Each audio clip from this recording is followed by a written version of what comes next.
ba na uso pa ang mga kapatid? Nananahimik ako dito. Guguluhin niya ang buhay ko. It's so unfair.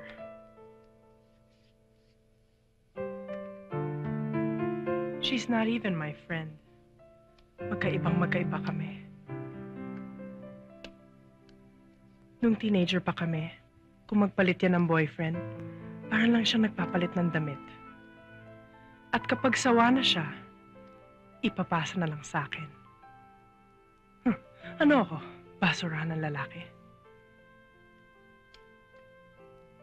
Mabuti na lang nagkahiwalay sila ni George. Nakarma din siya. Siya pa ang paborito ni Papa. Kasi magkamukha sila. Si Kelly na lang ang palaging pinapansin. Si Kelly ang magaling, si Kelly ang maganda. And now that I've made a name for myself, bigla na lang siyang papasok sa buhay ko na parang impacto.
Kelly,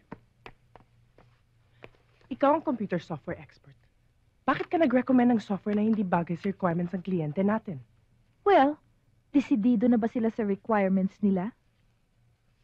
Ang dami kong recommendations. Sila ang pumili niyan. Ididemanda daw nilang Infotech for technical incompetence. Excuse me. Sinasabotahe mo ba ang kumpanya ko? What a stupid thing to say. Sandali lang. May iba akong napapansin sa mga kilos mo ngayon, simula na makilala mo si Gary Asuncion. Na ano?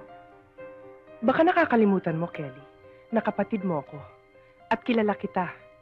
Lahat ng kinikilos mo ay nalalaman ko. At yung pakikipagkita mo kay Gary ay nakakarating na din sa akin. Baka may nangyayari na sa inyong dalawa na hindi mo lang sinasabi sa akin. At baka nakakalimutan mo na din na ako ang presidente ng kumpanya at empleyado lang kita.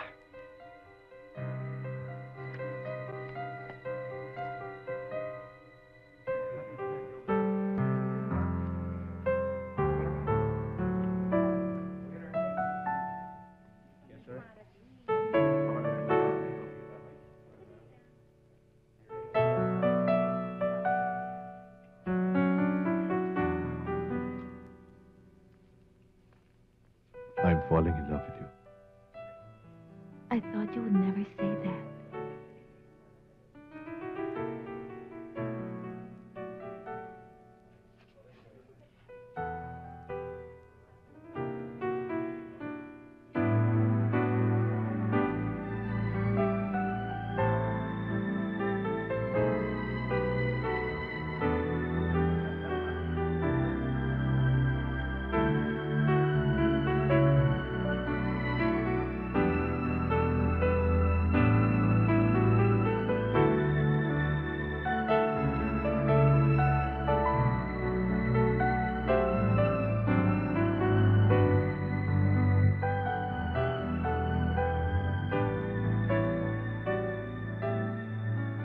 This is so special, Gary.